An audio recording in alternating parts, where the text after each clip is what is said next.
თვეზე. ჯერ გუშინ გადმომიგზავნეს ვარკეთილში თურმე 400 ლარში ბინა ყოფილა. როცა იქ ვიყავით, ეძინათ.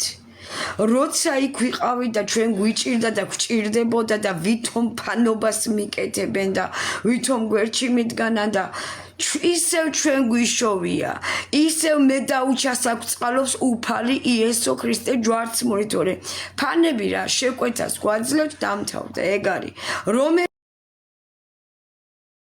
გადოების წინაშე უნდა ვთქვა ფაიზაღის სიტყვა არ არის უჩა ხომართალი ვარ როგორ შეიძლება რომ ბინა არ აქონდა ჩაკეტილი რომ ეს ადამიანები შეგეშვა და ცოტა ხანი გაგეჩერებინათ და მე გამოდიხარ და ქეთი უჩა გვიყვარხა ქეთი უჩა აი ხა კახეთში ჩამოვედი ჯიგრულად აი დაინახავ ჩვენ კახეთი როგორ დაგვიდგება გვერდზე და უჩა და ქეთი კახეთში როგორ იცხოვრებენ ყველანი აი თვალნაწილ დაინახავ და სინანული გვიან დაგჭება და თბილისში რატო გაუშვითო?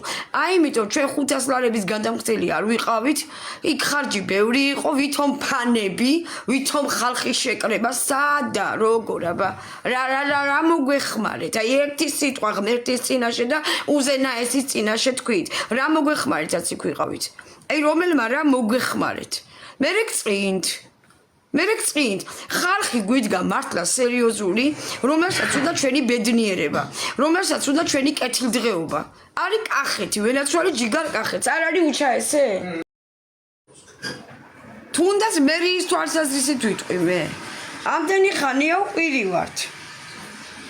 რომ გაუმარჯოს ბიძინა ივანიშვილის კახი კალაძეს, ერთი ბინის მიცემა უჭირთ? ერთი ბინის მიცემა უჭირს მერიას, რა თუნდა ამდენი ჩარიჩი და ამდენი ლაპარაკი. ერთი ბინა აღარ მოიძებნება, რომ ქეთისკად მისცენ და შვილის ამბავში დაეხმარნენ. ამიტომ ერთადერთ რამეს გეტყვით სულ ყველას რა.